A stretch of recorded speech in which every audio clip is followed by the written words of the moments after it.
आखिर कब तक और किस हद तक और किन किन प्रकारों से कभी आवेदन, कभी आंदोलन, कभी धरना प्रदर्शन, क्या हो रहा है गुजरात रोल मॉडल में। नमस्कार, मैं हूं राजेश सिसोदिया और इस समय आप देख रहे हो आरजे भारत न्यूज 7।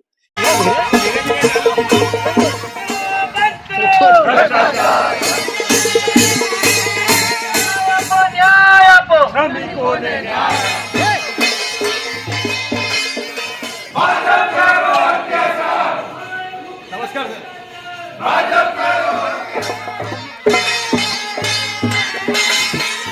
क्योंकि हम थक चुके हैं, हम रजुआत कर करके थक गए।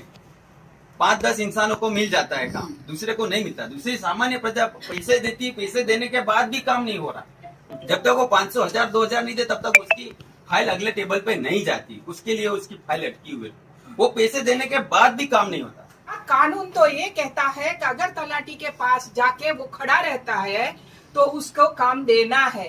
ये अभी डीडीओ साहब है, वो बदली हो गई, दूसरा आएगा, दूसरा भी उसका घर के नियम लेके आता है। ये कुआं नहीं करने का, सीसी करने का, और दूसरा आएगा नहीं कुआं नहीं करने का, एलडी करने का है। ये हम लोग गरीब लोग की कितनी फाइल तैयार करें। सौराष्ट्र रीजन में उत्तर गुजरात में सबसे ज्यादा मजदूर सप्लाई कौन सा जिला करता है? दाहोद जिला। तो क्या ये जिला, यहाँ बच्चे जो पैदा होते हैं वो सिर्फ मजदूर बनने के लिए पैदा होते हैं? क्या गुजरात सरकार का ये डेवलपमेंट का मॉडल है कि एक जिला मजदूर पैदा करेगा, बाकी जिले मजा करेंगे?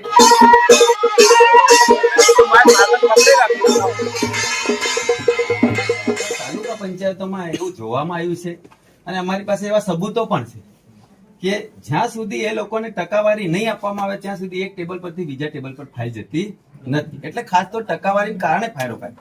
તો અમારે એવું કેવું સાહેબ કે શું આ અધિકારીઓને પગાર આપવામાં આવતો નથી? मेरे पीछे के जो दृश्य आप देख रहे हो, यहाँ पर कांग्रेस के दिग्गज नेता यहाँ आज मौजूद है।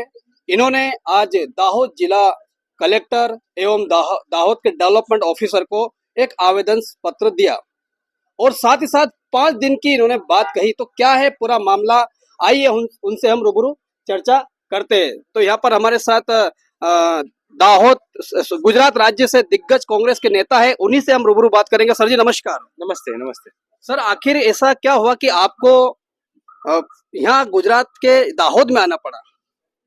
देखिए, दाहोद जिला के हमारे जो कांग्रेस की लीडरशिप है, उन्होंने जिस इश्यू को उठाने का सोचा तो मुझे लगा कि इश्यू मेरे दिल से भी जुड़ा हुआ है। क्योंकि मैं पूरे गुजरात का जो स्टडी किया, सबसे ज्यादा तो 3 डिस्ट्रिक्ट, तो इसमें दाहोद, डांग और नर्मदा, जहाँ के टोटल जो पॉपुलेशन बच्चों की है उसके आधे से ज्यादा बच्चे भूख से पीड़ित हैं।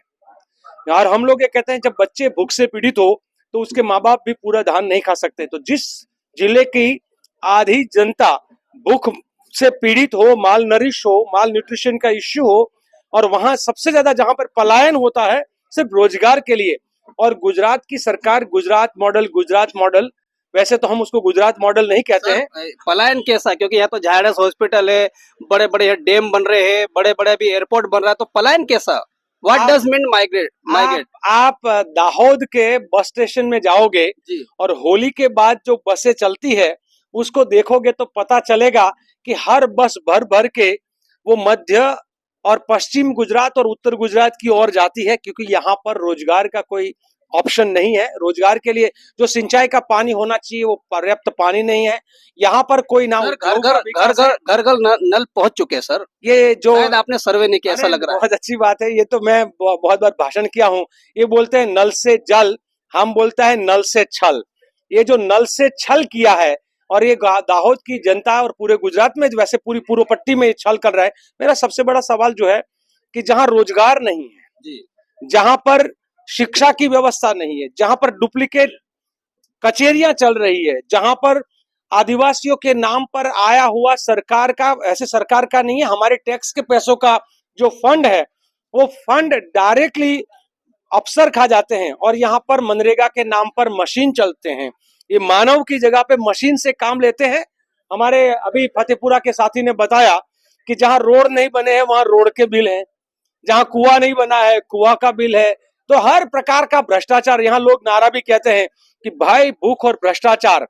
आज गुजरात में भाजपा का शिष्टाचार है, वो भाजपा का अत्याचार है, और उसी के खिलाफ आज यहाँ पर किया है अपने साथियों ने मिलकर। आगाह सरकार को हम रिक्वेस्ट नहीं करने आए हैं, जी। हम भीख मांगने नहीं आए हैं, अपने अधिकार की बात करने के लिए। और कहा 5 दिन में अगर इसका हल नहीं निकलेगा तो दाहोद कांग्रेस के लीडर्स जो है यहाँ पर भूख हड़ताल पर उतरेंगे और जरूरत पड़ने पर यहाँ पर दाहोद में हम रोजगार को लेकर और भ्रष्टाचार के खिलाफ पदयात्राएं निकालनी पड़ी तो हम पदयात्राएं निकालकर हम सरकार को घेरेंगे और कहेंगे कि यह तालुका तहसील की पंचायत आपकी है, भाजपा की है, जिला की पंचायत भाजपा की है, एमएलए भाजपा का है, सांसद भाजपा का है, सरकार भाजपा की है, फिर भी ये 53% बच्चे कुपोषित क्यों हैं और यहाँ पर रोजगार के लिए पलायन क्यों? सर जैसे कि आपने बोला कि कुपोषण, तो कुपोषण से क्या भाव अर्थ है, उसके क्या कहेंगे आप? सरकार के निर्धारित जो क्रम के हिसाब से, नियम के हिसाब से जिन बच्चों को पर्याप्त पोषण नहीं मिलता है, जी। वो जो जिनको एनीमिक है, जिनको जितना रोज का खाना मिलना चाहिए वो पर्याप्त नहीं है, जिसकी वजह से उनके शरीर में कुपोषण के लक्षण है, वो सरकारी डेटा के हिसाब से 53% है और अगर दूसरा स्टडी जो है उससे भी ज्यादा है। तो और हम लोग कहते हैं कि दिमाग का विकास जो है वो भूख के साथ जुड़ा हुआ है। जिस बच्चे को पर्याप्त पोषण नहीं मिलेगा उनके ब्रेन का डेवलपमेंट भी कम होता है। तो क्या गुजरात सरकार का ये मोदानी मॉडल, मोदी, अदानी और अंबानी का ये जो मोदानी मॉडल है, वो मोदानी मॉडल दाहोद, पंचमहाल, छोटा उदेपुर, नर्मदा और डांग का जो पूरा का पूरा जो पट्टी है, उस पट्टी में सिर्फ यहाँ पर मजदूर पैदा करके यहाँ से कोई पढ़ लिख के आगे ना बढ़े, कोई जिसका दिमाग का विकास ठीक ना हो, क्या ये करवाना चाहती है और इसीलिए उसको कुपोषित रखती है? क्या भाजपा को जो मैकोले मॉडल था, जो कॉलोनियल अंग्रेजों का, कि मजदूर चाहिए, तो क्या ये सिर्फ मजदूर पैदा करने का डिस्ट्रिक्ट रखना चाहती है? और इसके खिलाफ जो है आज का हमारा यहाँ पर मूवमेंट था, उसी के लिए मैं आज आया। जी आपका पूरा नाम सर? लालजी देसाई हूँ, मैं सेवा दल का राष्ट्रीय अध्यक्ष हूँ, कांग्रेस का CWC मेंबर हूँ। देखिए इस समय राष्ट्र सेवा दल जो कांग्रेस के हैं उनके अध्यक्ष से हमारी लालजी देसाई सर से बात हुई है और उन्होंने बहुत सारी यहाँ पर बातें कही है, भ्रष्टाचार की बात कही, नरेगा की बात कही, जल से नल की बात करी और यहाँ पर कुपोषण की बात कही, माइग्रेट की बात करी। तो अब यहाँ पर दाहोद जिला अध्यक्ष हर्षद भाई है, उन्हीं से भी हम चर्चा करेंगे। सर नमस्कार। नमस्कार सर बताइए कि जो आज आपके नेतागणों ने कहा और आपने जो सीधा निशाना भारतीय जनता पार्टी पे साधा, तो कहाँ तक ये सही है सर? आज हमने सबने मिलके कलेक्टर श्री को आवेदन दिया है और उसके साथ DDO साहब को भी आवेदन दिया है कि रोजगारी है, रोजगारी के साथ स्वास्थ्य भी जुड़ा हुआ है और शिक्षण भी जुड़ा हुआ है। रोजगारी लोगों को नहीं मिलेगी तो खाना नहीं मिलेगा, खाना नहीं मिलेगा तो उनकी हेल्थ अच्छी नहीं रहेगी, उसके साथ शिक्षा भी अच्छी नहीं ले पाएंगे। दाहोद जिले में आधे गांव अभी खाली है, लोग बड़ौदा, सूरत, अहमदाबाद, बॉम्बे वहाँ मजदूरी करने जाते हैं क्योंकि सरकार यहाँ काम देती नहीं। NRG का कायदा है पर ये कायदे का भी उल्लंघन कर रहे हैं, लोग बाहर गांव काम कर रहे हैं, यहाँ काम मिल नहीं रहा। तो लोग अहमदाबाद, बड़ौदा, सूरत काम के लिए जाते हैं, मजदूरी के लिए जाते हैं, तो अपने बच्चों को लेके जाते हैं, तो शिक्षा पे असर पड़ता है। यहाँ काम नहीं मिल रहा है तो खाने का भी प्रॉब्लम होती है लोगों को, तो यहीं पे लोगों की हेल्थ भी अच्छी नहीं है। इसके लिए हमने सरकार को अल्टीमेटम दिया है 5 दिन का कि 5 दिन में जो आप रोजगारी नहीं दोगे तो हम यहाँ भूख हड़ताल पे उतरेंगे और उसकी जवाबदार यहाँ के अधिकारी और सरकार रहेगी, ऐसा हम कहना चाहते हैं। देखिए यहाँ पर बताया गया है कि यदि 5 दिन में इनकी मांगे पूरी नहीं होगी तो 5 दिन के बाद ये भूख हड़ताल पर उतरने वाले हैं। और यहाँ पर पूर्व सांसद डॉक्टर प्रभाबेन ताव्याड़ है, उनसे भी हम 2 बातें पूछेंगे। जी प्रभाबेन बताइए, ये आप बात कर रहे थे कि कुएं की बात करी, तो क्या कुएं के मुद्दे के बारे में बताइए। कुएं का मुद्दा, मैं ये दाहोद में किसानी है ना, बारिश के पानी से होती है और 50% से कम इलाके में वो गेहूं चना का होता है। तो मैं क्या बोलती हूँ कि एक कुएं का पानी, कुआं जो होता है वो ऊंडा करना चाहिए। वो उसके लिए कितना पैसे का बात किया गया है? वो DDO साहब ने तो बोला 2 लाख तक का हम देंगे, तो कुआं ऊंडा करेंगे तो वो कुआं साफ होगा तो पानी आएगा, तो एक हमारा थोड़ा सिंचाई का प्रॉब्लम सॉल्व होगा। दूसरा, पीने का पानी नहीं है। नल से जल करके पूरे दाहोद में उन्होंने नल की वो सब रख दिया है। नल है, जल नहीं पहुंचा। नल है, स्टैंड है, चकली है, सब कुछ है, पानी नहीं गया। पानी नहीं गया, कहीं कहीं तो 5-6, हमने तो 6, एक जगह पे 6 चकलियां पड़ी हुई भी मैंने देखी।